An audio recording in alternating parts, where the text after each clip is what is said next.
This channel does not promote any violent, harmful, or illegal activities. All content provided by this channel is meant for an educational purpose only. নমস্কার, স্বাগত আপনাকে টিভি9 বাংলায়। আমি দীপ রয়েছি আপনার সঙ্গে। শুরু করছি 11টায় 11। আর শুরুতে এই মুহূর্তে যে বড় খবরে আমাদের নজর রাখতেই হবে, কোন নগরের কানাইপুরে তৃণমূল নেতা খুনে গ্রেপ্তার 3। বারাসাত বেলঘরিয়া থেকে গ্রেপ্তার 3 জন দুষ্কৃতী। বুধবার সন্ধ্যায় কানাইপুর পঞ্চায়েতের সদস্যকে কুপিয়ে খুন। পিন্টু চক্রবর্তী খুনের 3 দিনের মাথায় গ্রেপ্তার 3। আরো বিস্তারিত বিষয় জানবো আমাদের সঙ্গে আমাদের সহকর্মী আশিক ইনসান রয়েছেন একেবারে সরাসরি। আশিক, এখনো পর্যন্ত পুলিশ সূত্রে আর কি কি জানতে পারা যাচ্ছে?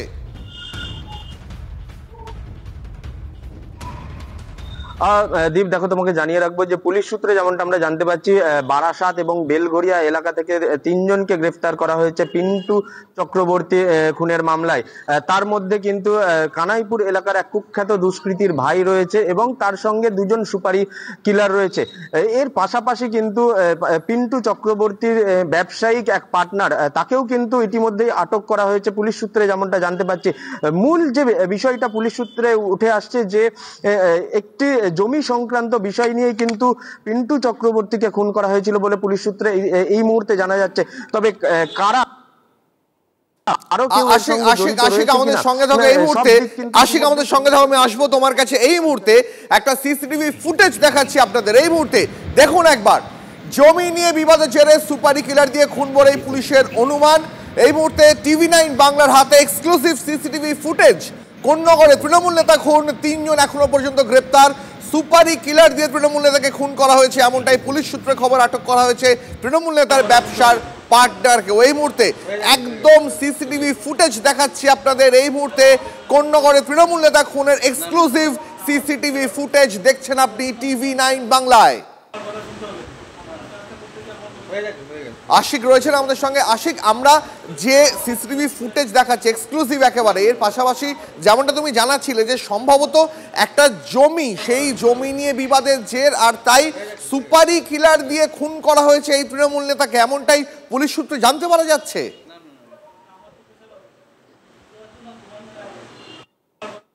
একেবারেই দীপ, দেখো, জমি সংক্রান্ত বিষয় নিয়ে কিন্তু একটা দ্বন্দ্ব ছিল ওই পিন্টু চক্রবর্তীর সঙ্গে তার যে ব্যবসায়িক পার্টনার রয়েছে, তার সেই জমি সংক্রান্ত বিষয়ই একমাত্র উঠে আসছে। আমরা গত কয়েকদিন ধরেই দেখছি এবং আমি এর আগেও জানিয়েছিলাম যে একটা জমি সংক্রান্ত বিষয়, অর্থাৎ ডানকুনির দিকে একটি জমি কেনা হয়েছিল। সেই জমি কেনাতে কোনো মতান্তর ছিল দুজনের মধ্যে। সেই সংক্রান্ত বিষয় কিন্তু প্রথম থেকেই উঠে আসছিল যে যেমনটা পিন্টু চক্রবর্তী এলাকায় ভালো মানুষ হিসেবে পরিচিত, সেটার পাশাপাশি কিন্তু সে বেশ কয়েক বছর আগে একটি জমি কিনেছিল ডানকুনির কাছে। সেই জমি সংক্রান্ত বিষয় নিয়েই কিন্তু এই খুন বলে অনুমান পুলিশের। ইতিমধ্যেই কিন্তু পিন্টু চক্রবর্তী ঘনিষ্ঠ ইস্ট বেঙ্গলের এক কর্মকর্তা মানস রায়, তিনি কিন্তু গতকালকে আমাদের জানিয়েছিলেন যে বেশ কয়েক বছর আগে পিন্টু চক্রবর্তী মানস রায়কে এই জমি সংক্রান্ত একটা বিষয়ের কথা বলেছিলেন। তবে তারপরে আর সে বিষয় নিয়ে কোনো আলোচনা হয়নি তাদের। কিন্তু সেই তথ্যই কিন্তু উঠে আসছে পুলিশের কাছে। পুলিশও কিন্তু জানাচ্ছে যে এই জমি সংক্রান্ত বিষয় নিয়ে কিন্তু খুন হতে হয়েছে। আপাতত অনেক ধন্যবাদ তোমাকে। এখনো পর্যন্ত আমাদের সহকর্মী আশিক যেমনটা জানাচ্ছিলেন, জমি নিয়ে বিবাদের জেরেই সুপারি কিলার দিয়ে খুন, এমনটাই প্রাথমিকভাবে সন্দেহ করছে পুলিশ। আর কেউ জড়িত কিনা তা জানতে ইতিমধ্যেই তদন্ত চলছে।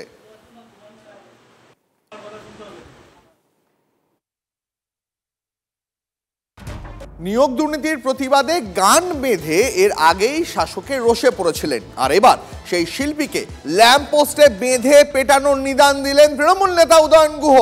কয়েকদিন আগেই এসএসসি দুর্নীতি নিয়ে গান লেখেন উত্তরবঙ্গের লোকসঙ্গীত শিল্পী মনীন্দ্র বর্মন, যা ব্যাপক ভাইরাল হয় সোশ্যাল মিডিয়ায়। তারপর থেকে মনীন্দ্র বারবার হুমকির মুখে পড়েন বলে অভিযোগ। আর এবার সেই মনীন্দ্রকে ল্যাম্প পোস্টে বেঁধে পেটানোর হুমকি দিলেন উদয়ন গুহ। উত্তরবঙ্গ উন্নয়ন মন্ত্রী সাফ কথা, শিল্পীর স্বাধীনতা থাকলে যুবকদেরও স্বাধীনতা আছে শিল্পীকে ল্যাম্প পোস্টে বেঁধে পেটানোর। জ্বালাইয়া খাইলো একটা হীরক রানী, হায় হায় জ্বালাইয়া খাইলো একটা হীরক রানী। পরনে সাদা শাড়ি, পায়েতে হাওয়াই চটি, পরনে সাদা শাড়ি, পায়েতে হাওয়াই চটি, মুখে তার মিথ্যা বুলি, চোর ডাকাতের মধ্যমণি, জ্বালাইয়া খাইলো একটা হীরক রানী। একজন মুখ্যমন্ত্রী বা মুখ্যমন্ত্রী ছেড়ে দিন, একজন ভারতীয় নাগরিক তাকে ইচ্ছে মতন যে কোনো ভাষায় গালাগালি করে, তাকে কটূক্তি করে গান বেঁধে সেই গান আমি গেয়ে বেড়ালাম, সেটা আমার স্বাধীনতা। এই যদি স্বাধীনতা হয় তাহলে এমনও তো হতে পারে যে অনেক যুবক মনে করতে পারেন যে এই গায়ককে ওই গান শোনার পরে ল্যাম্পপোস্টের সাথে বেঁধে পেটানো সেটাও সেই যুবকদের স্বাধীনতা, সেটাও তারা মনে করতে পারেন। সবই স্বাধীনতা হয়ে গেল। শুনুন আপনারা, নিয়োগ দুর্নীতির প্রতিবাদে গান বেঁধে শাসকের রোষে শিল্পীকে ল্যাম্পপোস্টে বেঁধে পেটানোর নিদান দিলেন উত্তরবঙ্গ উন্নয়ন মন্ত্রী। উত্তরবঙ্গ উন্নয়ন মন্ত্রী যা বললেন সেই বক্তব্য শোনালাম আপনাদের। মন্ত্রীর একেবারে সাফ কথা, শিল্পীর যদি স্বাধীনতা থাকে তাহলে যুবকদেরও স্বাধীনতা রয়েছে ওই শিল্পীকে ল্যাম্পপোস্টে বেঁধে পেটানোর। কে এই কথা বলছেন? এই কথা বলছেন রাজ্যের একজন প্রশাসনিক আধিকারিক, উত্তরবঙ্গ উন্নয়ন মন্ত্রী। তিনি কি বলছেন না, দুর্নীতি নিয়ে গান লিখেছেন বলে লোকসঙ্গীত শিল্পী মনীন্দ্র বর্মনকে ল্যাম্পপোস্টে বেঁধে পেটানোর হুমকি দিলেন এবার উদয়ন গুহ। আরো একবার শোনাই আপনাদের মন্ত্রী কি বললেন, শুনুন। একজন মুখ্যমন্ত্রী বা মুখ্যমন্ত্রী ছেড়ে দিন, একজন ভারতীয় নাগরিক, তাকে ইচ্ছে মতন যে কোনো ভাষায় গালাগালি করে, তাকে কটূক্তি করে গান বেঁধে সেই গান আমি গেয়ে বেড়ালাম, সেটা আমার স্বাধীনতা। এই যদি স্বাধীনতা হয় তাহলে এমনও তো হতে পারে যে অনেক যুবক মনে করতে পারেন যে এই গায়ককে ওই গান শোনার পরে ল্যাম্পপোস্টের সাথে বেঁধে পেটানো সেটাও সেই যুবকদের স্বাধীনতা, সেটাও তারা মনে করতে পারেন। সবই স্বাধীনতা হয়ে গেল। শুনলেন আপনারা উত্তরবঙ্গ উন্নয়ন মন্ত্রী কি বললেন। এসএসসি দুর্নীতির প্রতিবাদে গান লেখায় শাসকের রোষে পড়তে হলো লোকসঙ্গীত শিল্পীকে, তাকে ল্যাম্পপোস্টে বেঁধে পেটানোর নিদান দিলেন উত্তরবঙ্গ উন্নয়ন মন্ত্রী। এসএসসি দুর্নীতি নিয়ে গান লেখেন উত্তরবঙ্গের লোকসঙ্গীত শিল্পী মনীন্দ্র বর্মন। যে গান সোশ্যাল মিডিয়ায় ভাইরাল হয় সেই গানও আপনাদের শোনালাম। তারপর থেকেই মনীন্দ্রকে বারবার হুমকির মুখে পড়তে হচ্ছিল এমনটাই অভিযোগ। আর এবার সরাসরি কোনো রাগঢাক না রেখেই মনীন্দ্রকে ল্যাম্পপোস্টে বেঁধে পেটানোর হুমকি দিলেন মন্ত্রী উদয়ন গুহ। তিনি কি বললেন?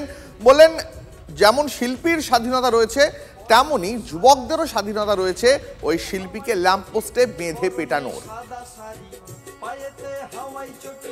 মুখে তার মিথ্যা বলি, চোর ডাকাতের মধ্যমণি, জ্বালাইয়া খাইল একটা হীরক রানী, জ্বালাইয়া খাইল একটা হীরক রানী, হায় হায় জ্বালাইয়া খাইল একটা হীরক রানী।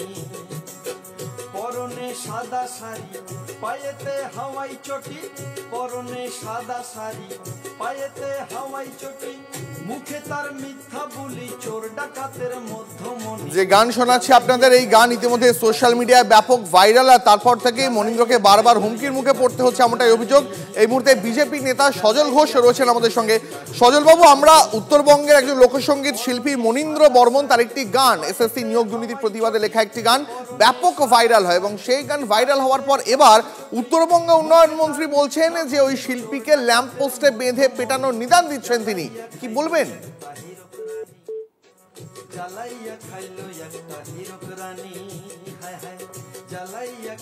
আরো একবার জানাই আপনাদের, সেই মনীন্দ্রকে ল্যাম্পপোস্টে বেঁধে পেটানোর হুমকি দিলেন এবার উত্তরবঙ্গ উন্নয়ন মন্ত্রী উদয়ন গুহ।